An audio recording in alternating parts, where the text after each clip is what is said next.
Só que como é um assunto muito extenso e ele é intimamente ligado à igreja, toda a igreja precisa saber como funciona. Alguns irmãos chegaram para mim no domingo retrasado, né? Domingo passado foi o culto do amigo e foi uma bênção, não foi? Então, no domingo retrasado, alguns irmãos, tanto pela manhã quanto à noite, chegaram até mim dizendo assim: pastor, eu nunca tinha ouvido isso. Eu falei, mas é exatamente isso, é porque é um assunto que não é pregado dentro de muitas igrejas. Não é pregado, não tem sido ensinado sobre isso e muito menos praticado. Né? Então a questão é que toda a igreja precisa saber, né, como funciona a questão da disciplina na igreja. Quero mencionar a mesma coisa que eu mencionei na introdução da última vez, quando nós começamos a falar sobre isso. Porque as igrejas, muitas pessoas têm uma concepção diferente. Pessoas dizem assim: a igreja precisa ser mais um hospital do que um tribunal. Sim, num certo sentido isso está correto, mas por outro lado isso é uma mentira também.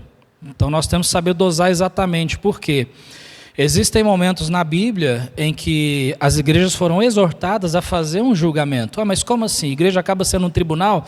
Não no sentido de tribunal, mas no sentido de julgar pecados, julgar atitudes. Né? Então, aí algumas pessoas vão dizer assim: mas a Bíblia fala, né, lá em Mateus 7:1, não julgueis para que não sejais julgados.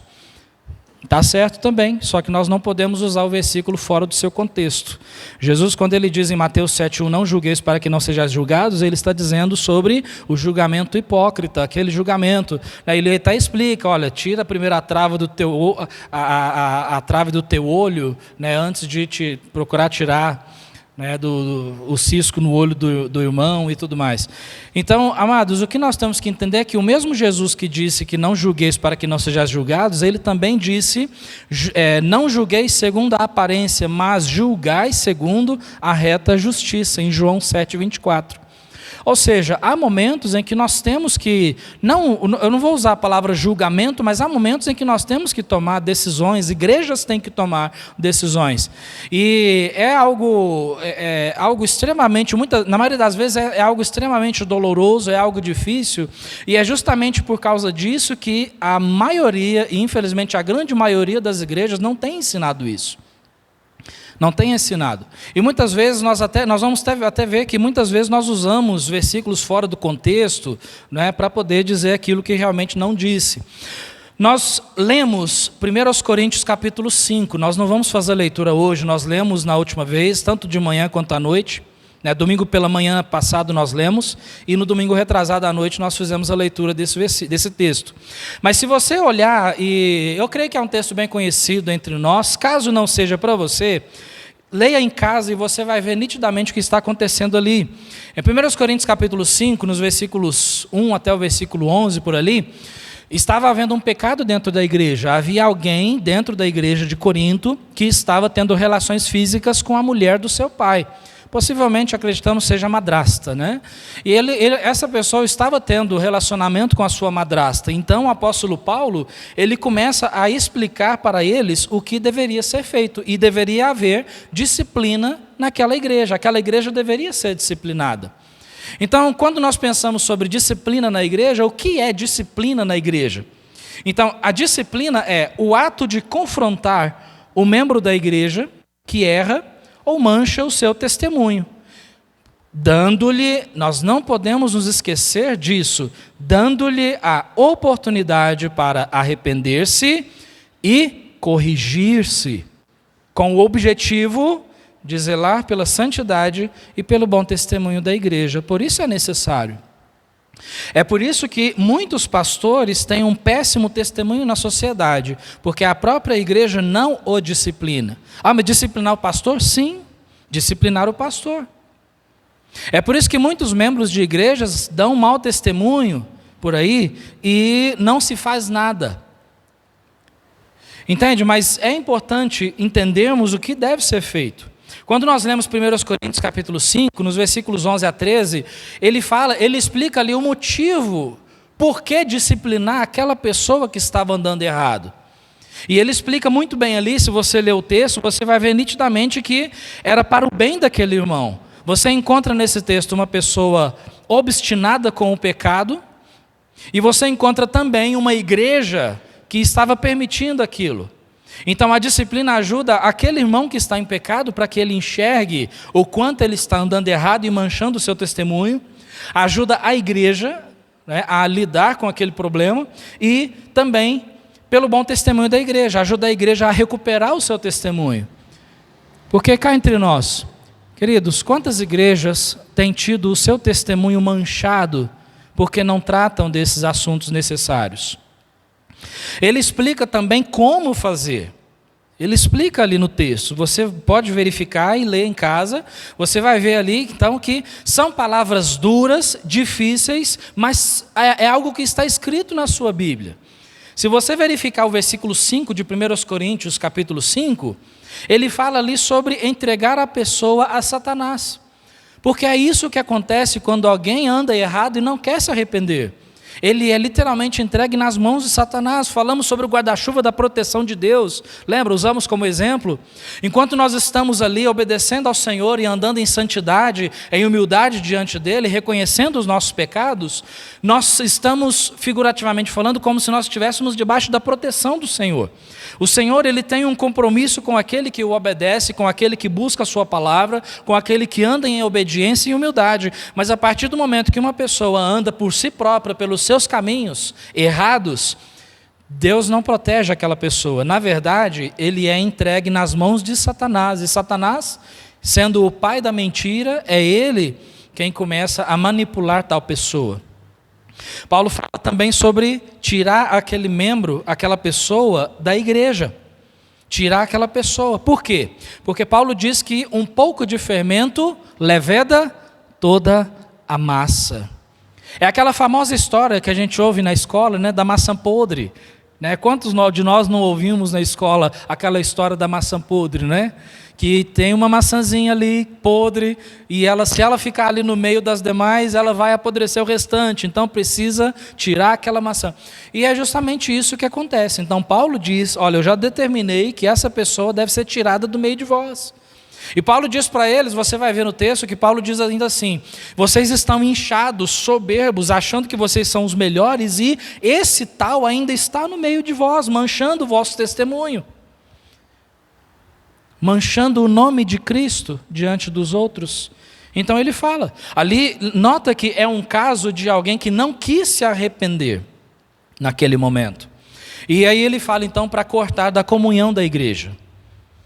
Aí ele fala, Paulo explica, né, que a igreja não deveria ter contato com pessoas assim. Não deveria ter contato. Isso você encontra no texto também. Então essa é a forma em que a disciplina deveria ser feita na igreja de Corinto, e nós a usamos como aquele texto como uma ferramenta para nos ajudar também nesse sentido. Um versículo muito importante que Paulo também disse aos Tessalonicenses, 1 Tessalonicenses capítulo 3, versículo 14, olha só o que diz: mas se alguém não obedecer à nossa palavra por esta carta, notai o tal, e não vos mistureis com ele, para que se envergonhe.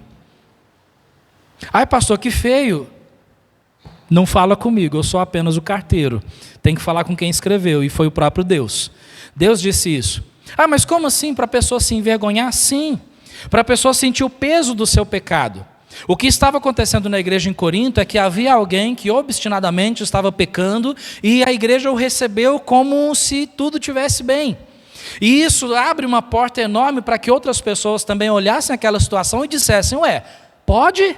Então eu também posso. E aí quando você menos espera, o pecado vai pipocando entre os membros da igreja, e cada pessoa agindo da forma que acha melhor. Por quê? Porque não tratou-se de um problema. E quando não se trata de um problema, pode esperar que outros muitos virão pela frente. Quando você deixa uma porta aberta aqui, outras 10 se abrem logo em seguida. É assim, ser humano é assim. Por isso a Bíblia nos dá essas orientações. Por mais duras que essas palavras sejam, é algo que está escrito na palavra de Deus, e ninguém pode negar isso. Pastor, mas eu não gosto dessa mensagem. Não está escrito, não é comigo. Não é comigo. Então a questão, irmãos, é que eu dou graças a Deus porque a palavra de Deus ela nos dá orientações claras a respeito disso. E dessas orientações nós encontramos as mais claras que existem, nós vamos ver hoje à noite em Mateus capítulo 18. Você pode abrir lá, por favor? Mateus capítulo 18. Nós vamos ler a partir do versículo 15 até o versículo 20. Mateus 18, 15 a 20. Peço aos irmãos encarecidamente, é muito necessário que cada um de nós aqui entendamos o texto, exatamente o seu sentido, o seu contexto, o que ele quer dizer. É muito necessário isso. Esse, infelizmente, é um dos textos mais mal entendidos entre as igrejas e muito menos praticados. Porque quando não se entende da maneira correta, não se pratica da maneira correta. Então os irmãos vão ver que, na verdade, a disciplina na igreja é um ato de amor. Ah, mas como assim? Sim, você vai ver isso. É um ato de amor. Amor para com aquela pessoa. É um ato de amor. Nós vamos ver isso e você vai tirar essa conclusão. O Espírito Santo vai nos mostrar isso hoje à noite com a palavra, tá bom? Mateus capítulo 18, versículos 15 a 20, a palavra de Deus diz assim. Presta atenção. Ora, se teu irmão pecar contra ti, vai, repreende-o entre ti e ele só. Se te ouvir, ganhaste o teu irmão. Mas, se não te ouvir, leva ainda contigo 1 ou 2, para que, pela boca de 2 ou 3 testemunhas, toda a palavra seja confirmada. E se não as escutar, dize-o à igreja. E se também não escutar a igreja, considera-o como um gentio e publicano. Em verdade vos digo que tudo o que ligardes na terra será ligado no céu, e tudo o que desligardes na terra será desligado no céu. Também vos digo que, se 2 de vós concordarem na terra acerca de qualquer coisa que pedirem, isso lhes será feito por meu Pai que está nos céus. Porque onde estiver 2 ou 3 reunidos em meu nome, aí estou eu no meio deles. Então, eu espero que o Espírito Santo nos dê uma luz aqui hoje à noite, para que nós possamos compreender exatamente o sentido do texto, tá bom? Mas o que nós temos aqui é o processo da disciplina. Então, nós já vimos a respeito do exemplo de uma igreja, onde o apóstolo Paulo, inspirado pelo Espírito, ele encoraja aquela igreja, ele determina aquela igreja a disciplinar aquela pessoa que estava em pecado. E algo muito interessante que acontece, se você ler a segunda carta aos Coríntios, no capítulo 2, você vai ver que o apóstolo Paulo, ele, de alguma forma, ele dá a entender que aquele irmão que estava pecando, no capítulo 5 da primeira carta, ele se arrependeu, se submeteu à disciplina, e Paulo diz para eles assim, olha, se vocês perdoaram aquela pessoa, muito mais eu.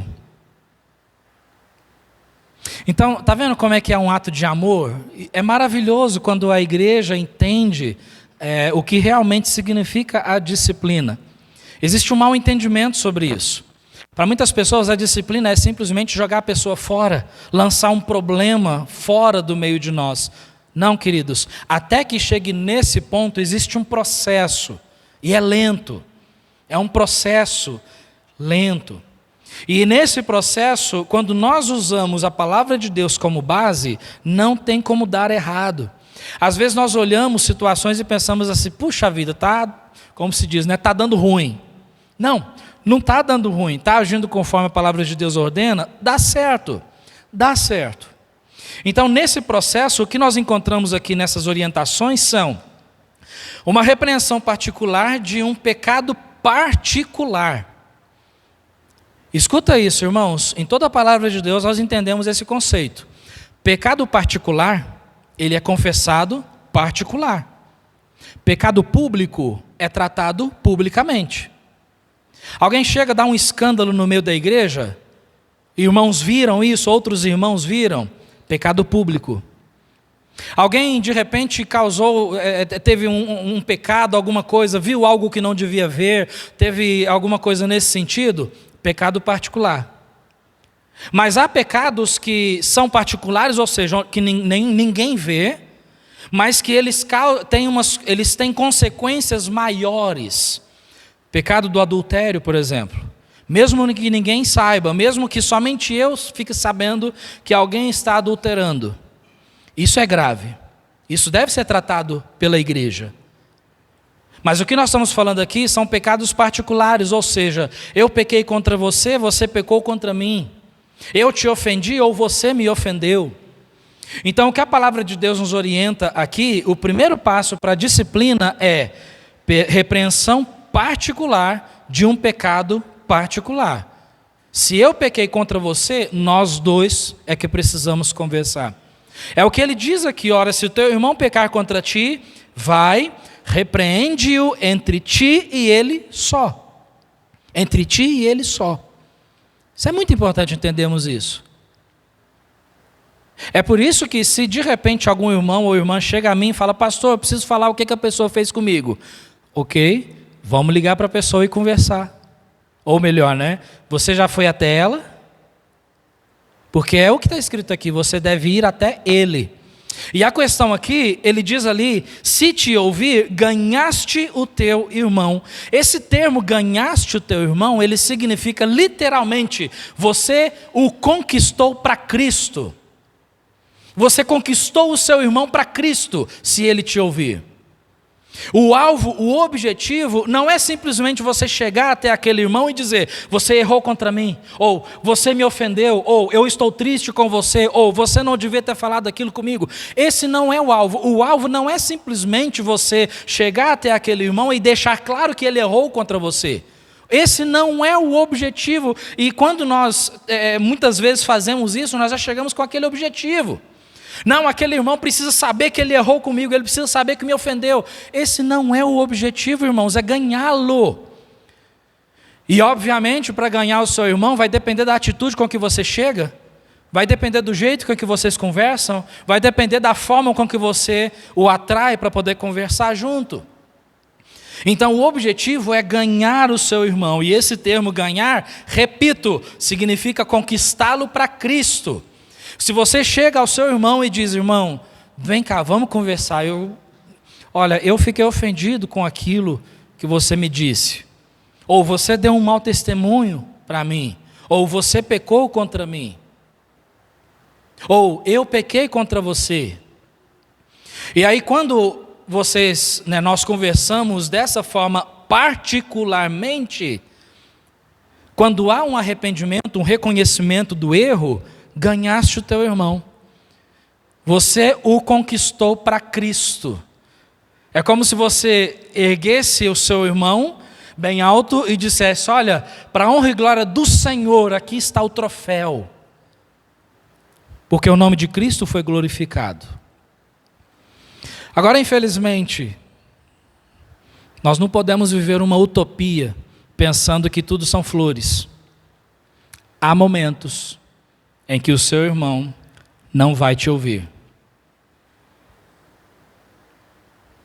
E aí, quando isso acontece, nós temos o segundo passo da disciplina. Coloquei um versículo aqui muito interessante. Eu tenho mencionado que é um ato de amor, por quê? Provérbios 27, versículos 5 a 6. Melhor é a repreensão franca, aberta, clara, do que o amor encoberto, falso. Leais são as feridas feitas pelo amigo, mas os beijos do inimigo são enganosos.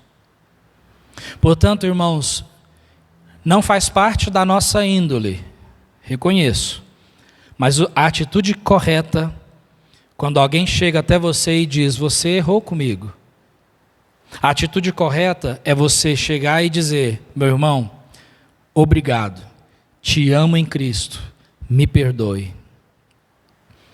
Porque é muito melhor aquele irmão que chega até você e te mostre o seu erro, do que aquele irmão que tem contato e intimidade com você, sabendo que você faz algo errado e essa pessoa não te fala.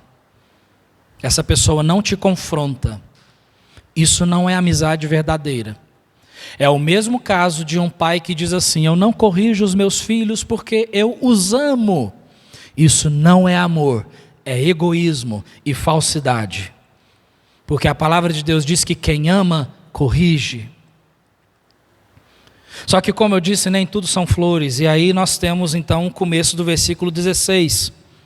Mas, se não te ouvir, leva ainda contigo 1 ou 2, para que pela boca de 2 ou 3 testemunhas, toda a palavra seja confirmada. Então o próximo passo é uma repreensão com testemunhas de um pecado particular. Por que eu tenho mencionado essa palavra particular? Porque lembra, pecado público é tratado publicamente. Pecado particular é tratado particularmente. Então ali, ele ainda tem a oportunidade de se arrepender daquele pecado de forma particular. Com mais 2 testemunhas, mas de forma particular. Todo mundo entendendo o processo? É importante isso. Então ele fala ali, então chama, se aquele irmão não te ouvir, né, se de repente você viu aquele irmão dando mau testemunho ou fazendo alguma coisa que não deve, você vai até ele, conversa, e se de repente aquele irmão ou irmã falar assim: não, olha, eu acho que o que você está falando não tem nada a ver, eu acho que o que você não tem razão, ou aquele detalhe que muitos de nós fazemos e a gente precisa tomar muito cuidado com isso. Ah, eu sou assim mesmo. Cuidado com isso.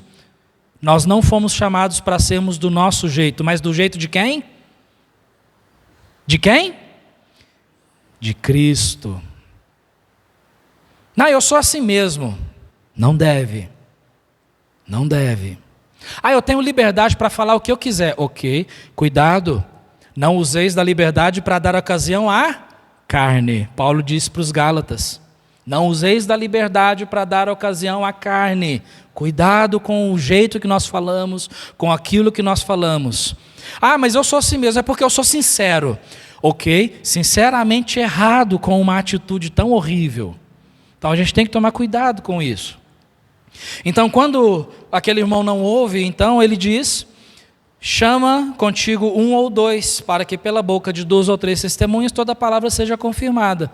Ou seja, para que tudo aquilo seja tratado. Então, ou seja, é a oportunidade de, com esse mais 1 ou 2, totalizando 3, o ofendido mais 1 ou 2. Então, é a oportunidade que esses 3 têm de juntar forças e ganhar aquele irmão. Entende? O fato é que a maioria das pessoas pensam da seguinte forma: ah, ok, você não me ouviu? Tá bom, vou chamar mais 2 para que eles também saibam que você não me ouviu. Vou chamar mais 2 testemunhas, para eles testemunharem que você não está me ouvindo. E, queridos, esse não é o objetivo. O objetivo é ganhar o seu irmão. Então é a oportunidade que vocês 3 têm. O ofendido mais 2 ou 3 testemunhas, então, mais 1 ou 2, né? Então vocês 3, é a oportunidade que vocês 3 têm de ganhar aquele irmão para Cristo.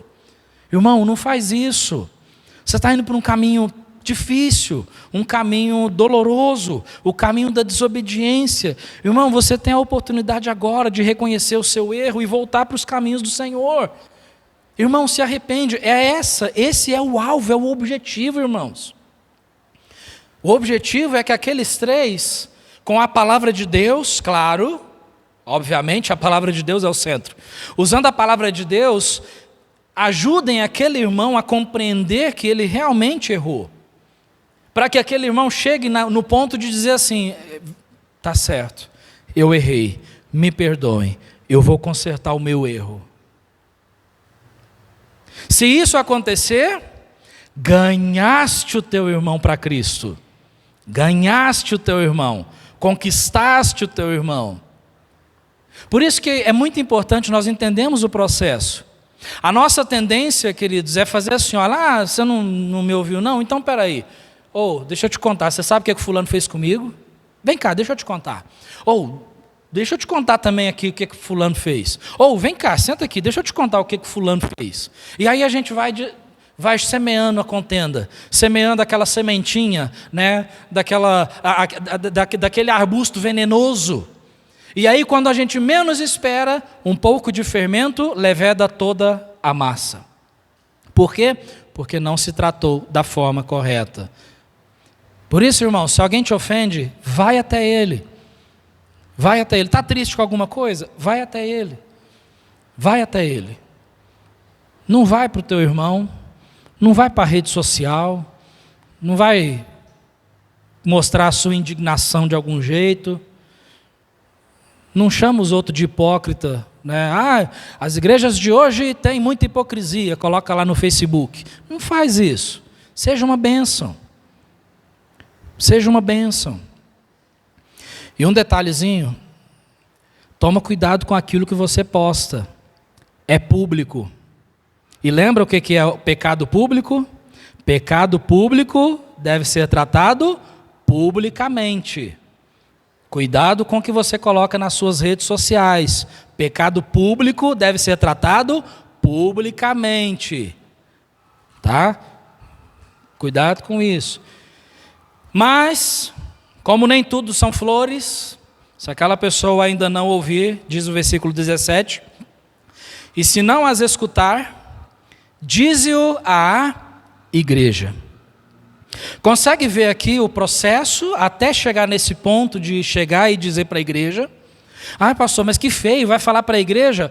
Bom, ou nós vamos agir de forma que está escrito, ou nós vamos jogar a Bíblia fora. O que a gente vai fazer? E eu vou falar para os irmãos. Tem sido um caos em muitas igrejas porque não usam esse critério. Então ele diz, dize-o à igreja. Mas lembra, o objetivo é ganhar aquele irmão para Cristo. Não é simplesmente chegar e, não, então vamos contar para todo mundo, deixar todo mundo saber. Esse não é o objetivo. Não é. O objetivo é ganhar o seu irmão. Então nós temos ali, então, agora, uma repreensão pública de um pecado particular ou público. Por que particular ou público? Porque o pecado público, ele já deve ser diretamente tratado publicamente. Mas o pecado particular, ele deve ser tratado particularmente. Se não deu certo na primeira parte ali, no versículo 15, vai para o 16, chama mais um ou dois. Se ainda assim a pessoa não se arrependeu, aí vai para o versículo 17. Diz-o à igreja. Entende? E o objetivo é ganhar o seu irmão. Ou seja, aí nessa fase, infelizmente, o que deve ser feito, de acordo com a palavra de Deus, irmãos, vamos ter que abrir uma sessão, uma assembleia, para nós podermos conversar a respeito do irmão fulano, ou da irmã ciclana. Pastor, que feio.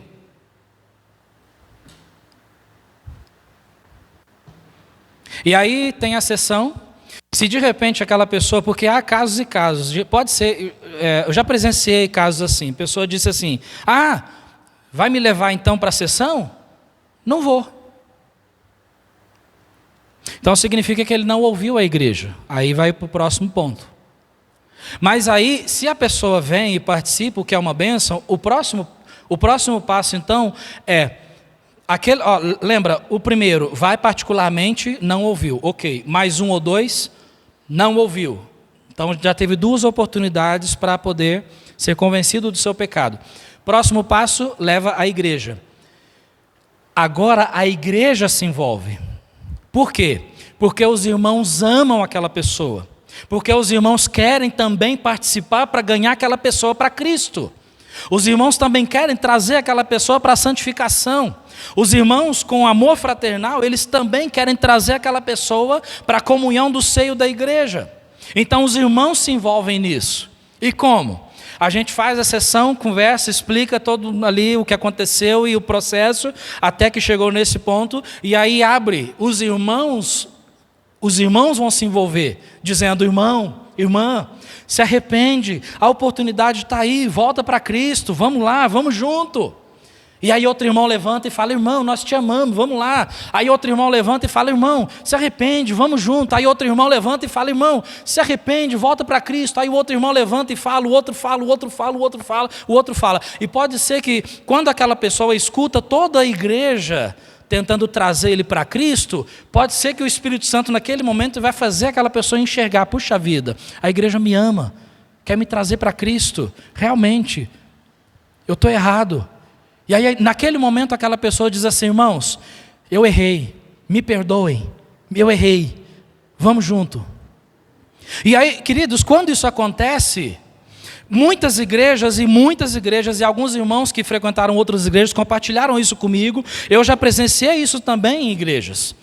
Aquela pessoa vem, se arrepende, reconhece o seu pecado, e aí o pastor diz assim para ela, tá bom, olha irmãos, todo mundo perdoa? Perdoamos sim, amém, aleluia. Ok, agora 6 meses sentado no banco, sem tomar ceia, sem tocar instrumento, sem cantar no coral, sem fazer isso, sem fazer aquilo, 6 meses.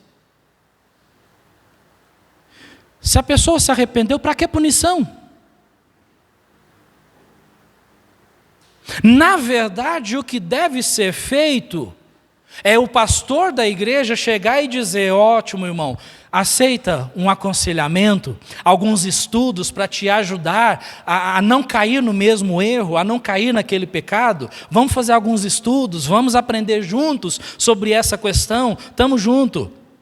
E aí é claro, obviamente, nesse período de tempo, não que nós somos juízes e conseguimos enxergar o coração da pessoa, mas a Bíblia diz que aquele que se arrepende, ele tem uma mudança de vida.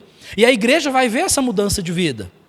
Então aí nesse processo, não sei, não tem um tempo determinado, mas aí durante esse tempo em que o pastor está dando aconselhamento para aquela pessoa, fazendo um acompanhamento para que ela não caia novamente naquele erro, e ela cada vez mais crie convicção sobre aquilo que ela fez, que está errado, durante esse tempo, é muito natural, porque, irmãos, caráter, você leva um tempão para construir, mas para perder, é muito rápido. Confiança, você leva um tempão para construir, mas para perder, é muito rápido. Basta um deslize. Então é natural de que aquela pessoa passe um tempo em meditação com o Senhor, junto com o seu pastor, fazendo estudos, acompanhando, orando junto. E aí o próprio pastor da igreja, ou aquela pessoa que for determinada a ensinar aquela pessoa, a fazer um discipulado com ela, chega diante da igreja e diz assim, irmãos, sabe o irmão ciclano, tal, temos feito estudos aí durante esse tempo, tem sido uma bênção, realmente Deus fez a obra de verdade. E aí a igreja vai pegando mais afinidade, vai voltando à comunhão com a igreja de forma mais integral. Consegue entender isso? Conversei com muitas pessoas. Alguns chegaram a me procurar aqui em casa para falarem, olha, eu errei no passado. Eu falei, tá bom, mas você se arrependeu? Sim. E Deus te perdoou? Sim. Ótimo, então qual é o problema? Aí eles dizem assim, o problema é que eu ainda sou crucificado por aquilo. E aí eu pergunto, eu gosto muito de perguntar assim, o seu pastor fez um acompanhamento com você sobre esse assunto que você errou? Ué, como assim? Ele fez estudos bíblicos com você para te ajudar a se levantar de novo? Não. O que foi feito então? Queridos, você vai ficar assustado com o número de pessoas que me respondem assim, ó. Eu fiquei 6 meses sem cantar no coral.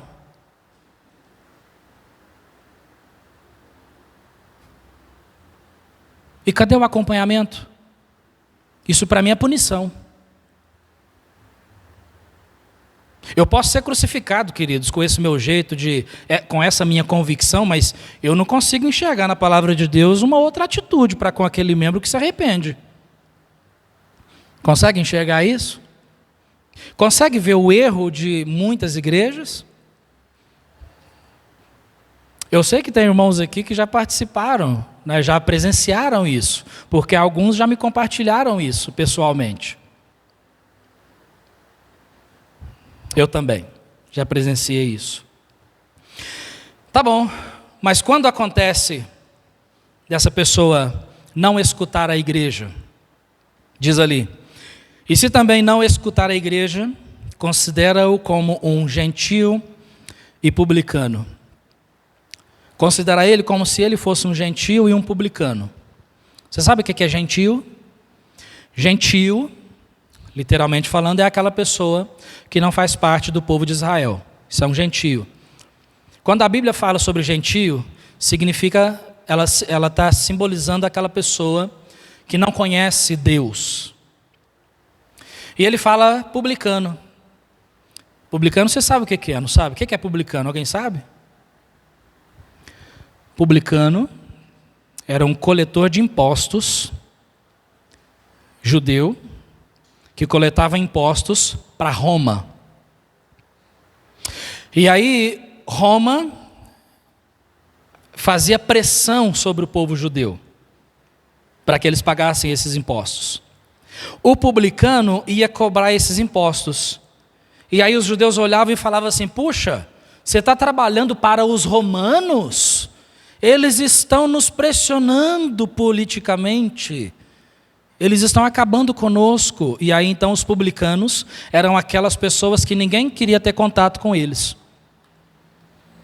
Paulo diz, aliás, o Senhor Jesus Cristo diz aqui então, se não vai escutar a igreja, considera aquela pessoa como um gentio e publicano. Ou seja, aí acontece a exclusão daquele membro. Mas você conseguiu enxergar o processo lento aqui? Irmãos, até que isso aconteça, a pessoa tem que estar bem obstinada a pecar. Porque olha quanta oportunidade que tem.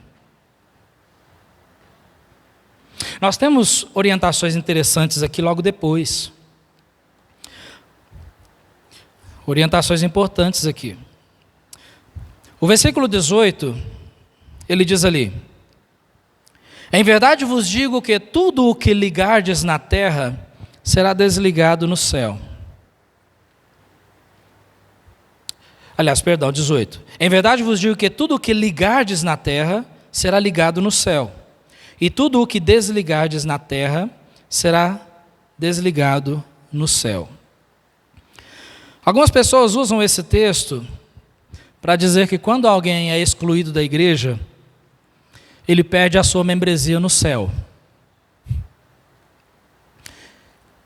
Bom, se fosse assim, 1 Coríntios capítulo 5 seria uma heresia. Porque a pessoa ali, ela seria salva no dia do Senhor. Então, obviamente, não é isso. O que quer dizer, então? O que ligardes na terra será ligado no céu, e o que desligardes na terra será desligado no céu. Para a gente entender melhor esse versículo, nós temos que ir para o original ali para entender essa palavra ligado ou desligado. Isso é importante. Pouquíssimas pessoas entendem de forma correta esse versículo. Porque o que nós temos aqui é a autoridade da igreja na disciplina. O versículo 18, ele fala a respeito de ligar. O que você liga na terra também está ligado no céu. Se desliga na terra, está desligado no céu. A palavra ligar, ela vem do grego del, que significa estar preso, ou amarrado a algo ruim. Nesse caso, o pecado. A pessoa, então, estar ligado significa que a pessoa está ligada ao seu pecado. Está amarrada, literalmente, né? Está amarrada ao seu pecado, ela está atada nele, ela está ligada. Ou seja, ela não quer se desligar do seu pecado. É nesse sentido.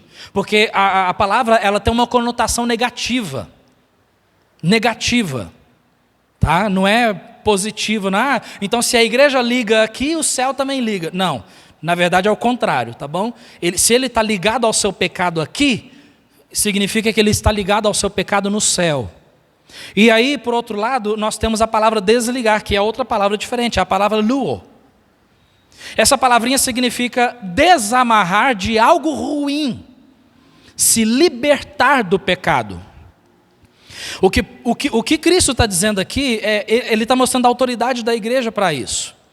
Se a igreja disser assim, olha, então você não quer se arrepender, você vai continuar ligado ao seu pecado. Isso significa que no céu também, porque a decisão que a igreja toma aqui influencia lá.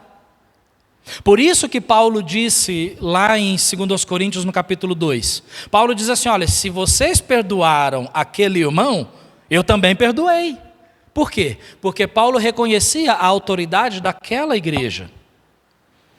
Então a igreja tem autoridade. Se a igreja disser assim, aquele irmão disser, não, eu não vou me desligar do meu pecado, eu quero ficar ligado. Ok? Então a igreja vai dizer para ele, olha, você então está ligado ao seu pecado. E automaticamente o céu também entende a mesma coisa. Deus entende a mesma coisa. Agora, se ele se arrepende e diz assim, não, eu quero me desligar do meu pecado agora. Ótimo, a igreja vai dizer assim, irmão, então nós te perdoamos e nós dizemos nesse momento que você não está em débito com a igreja, você está desligado do seu pecado. E automaticamente a comunhão dele também é reatada lá em cima. Por quê? Porque lá no céu, ele também está desligado do seu pecado. Por isso Jesus disse, se você ligar na terra, vai estar ligado no céu. Se está desligado na terra, vai estar desligado no céu. Se a pessoa vai continuar ligada ao seu pecado na terra, da mesma forma é no céu. Se a pessoa vai se desligar do seu pecado, da mesma forma é no céu. E aí é que ele diz o versículo 19. Que muitas vezes o versículo 19, ele é utilizado de forma fora do contexto um pouco, né? Fora do contexto.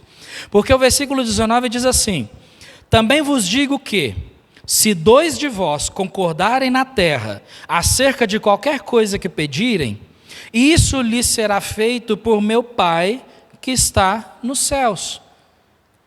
O que significa isso?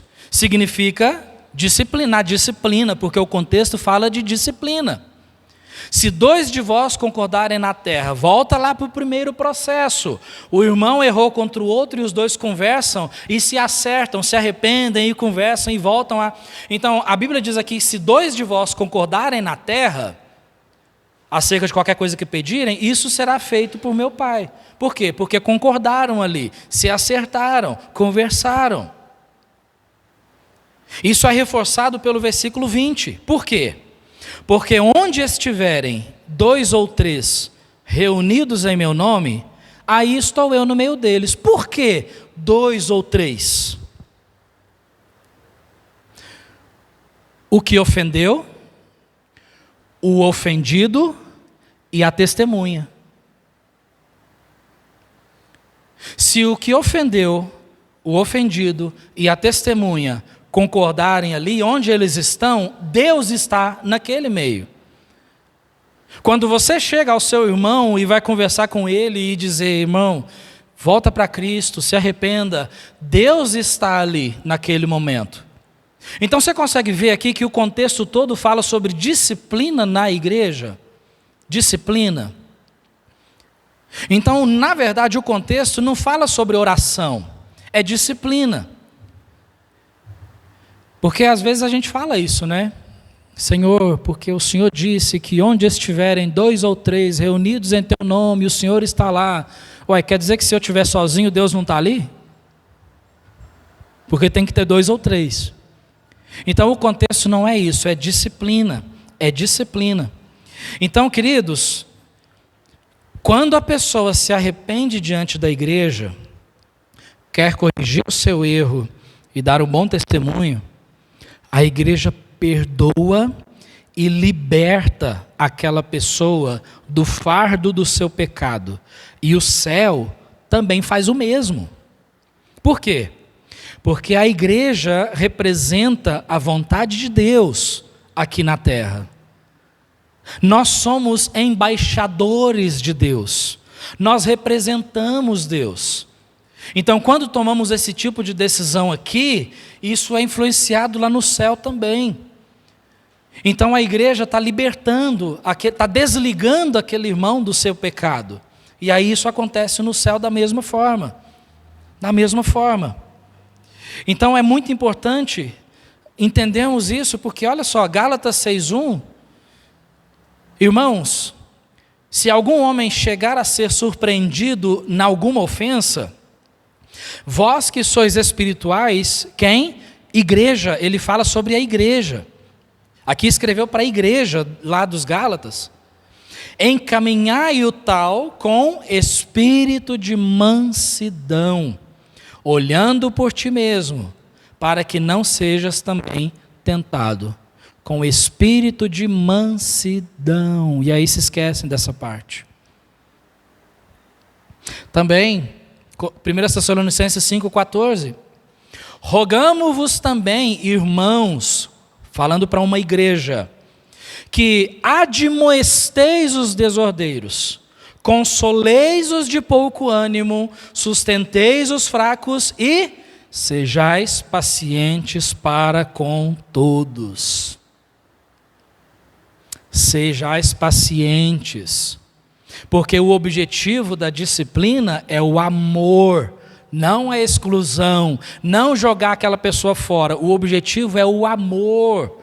Conseguiu ver agora então que o objetivo é o amor, é verdadeiramente o amor? Irmãos, quando nós não entendemos dessa forma que a palavra de Deus ensina, quando não age dessa forma e não entende que o propósito da disciplina é ganhar o seu irmão, é o amor, aí surgem tantos comentários que a gente ouve por aí, quando acontece casos de disciplina. Comentários que eu já ouvi. Ah, mas para que vai levar para a igreja? Ninguém tem nada a ver com a minha vida. A igreja está me julgando. Os irmãos estão se vingando de mim, porque eu dei um mau testemunho na igreja e os irmãos estão se vingando. Os irmãos não me amam. Eu já ouvi também, né? O pastor está pegando no meu pé. O pastor me excluiu da igreja. Quantas vezes eu já ouvi isso? O pastor me excluiu da igreja. Como se o pastor tivesse autoridade para isso, né? Eles só queriam me botar para fora da igreja. Ou às vezes as pessoas dizem, né? Se continuar desse jeito, não vai sobrar ninguém dentro da igreja. Nós temos que tomar decisões, irmãos, e dessas nós vamos ficar com a igreja lotada de pecadores? Ou a gente vai começar a agir de forma bíblica? Porque eu não sei de você, mas eu não estou preocupado com números. Não estou. A igreja em Corinto era uma igreja grande, inchada, cheia de dons espirituais. No entanto, quando você lê a primeira carta aos Coríntios, do primeiro capítulo ao último é correção. Irmão levando outro irmão na justiça, adultério, fornicação dentro da igreja, irmãos causando escândalo a outros irmãos, dando mau testemunho. A igreja chegou a duvidar até mesmo da ressurreição dos mortos. 1 Coríntios capítulo 15. Chegaram a duvidar da ressurreição. Ou seja, a gente precisa entender que se nós não agirmos de forma bíblica, a gente não vai dar certo, de acordo com a vontade de Deus. Porque qual que é o alvo, e aqui eu quero finalizar com isso, os objetivos bíblicos com a disciplina, e eu poderia colocar um versículo em cada um aqui, mas se você quiser depois eu posso te enviar, a gente não tem tempo, mas olha só. Primeiro objetivo, expor o pecado e corrigi-lo na igreja. Esse é o objetivo da disciplina. Pastor, mas que é chato isso? Eu sei, irmãos, mas foi o que a palavra de Deus nos orienta. O segundo é advertir e ajudar o pecador, não jogá-lo fora, mas ajudá-lo. Esse é o objetivo da disciplina na igreja. O terceiro é manter a santidade e o comportamento cristão na igreja, porque o fermento se espalha. E, irmãos, nós somos seres humanos. É muito provável que você também já deve ter pensado na sua vida cristã dessa forma. Mas se ele pode, eu também posso. Não pode não. Por isso é preciso tratar. Número 4, proteger a membresia da igreja. Senão nós vamos abrir, aí a gente vai aceitar homossexuais, vai aceitar adúlteros, vai aceitar... Então a gente age de forma que a palavra de Deus nos ordena, ou a gente abre as portas. Porque abrir a porta para um, mas não abrir para outro, aí é 2 pesos, 2 medidas. Não, aquele adúltero pode, mas aquele adúltero lá não pode. Mas por que para aquele pode e aquele não pode? Não, ou a gente fecha tudo ou a gente abre tudo. Essa é a questão. Número 5, manter a paz e a união na igreja. Porque se a gente faz a disciplina na igreja, muito provavelmente tem pessoas nas igrejas, quando se trata de pecado na igreja, infelizmente tem pessoas que saem chateadas, saem pisando feio, saem bicudo da igreja, né, saem praguejando a igreja, praguejando o pastor, mas nós precisamos manter a paz na igreja, e a única forma é tratar. Número 6, proteger o bom testemunho da igreja diante de crentes e descrentes. Conheço pastores que têm um nome lá no Serasa, no SPC. Cristãos que têm um nome no SPC. E isso é mau testemunho. Mau testemunho. Então, não só com crentes, mas também com descrentes. Nós somos responsáveis pelo nosso bom testemunho aqui e fora daqui. Aqui e fora daqui. Por isso é necessário tratar. Número 7. Permitir o crescimento saudável na igreja. Eu vou dizer um segredinho para os irmãos, e a gente está finalizando aqui. Se eu quisesse e a gente quisesse, a gente consegue lotar a igreja. Eu conheço meios para isso. E você provavelmente também. Não conhece, não? Tem meios para isso. A gente conseguiria, sabe esse pedaço aqui? A gente conseguiria lotar tudo isso aqui, ó. Mas não seria saudável. Não seria saudável. Por isso que a nossa preocupação não deve ser números. Não deve ser. Cuidado com isso. Não se define uma boa igreja pela quantidade de membros. E tem muita gente orgulhosa por isso. Ah, quantos membros tem na sua igreja? A minha igreja tem 60, na minha tem 80. E? Número 8. Desenvolver a responsabilidade fraternal na igreja.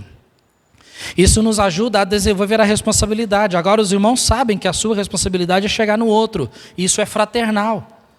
Então agora nós sabemos a nossa responsabilidade do primeiro processo até o último. Nos 4 processos da disciplina. Então nós sabemos a responsabilidade fraternal da igreja.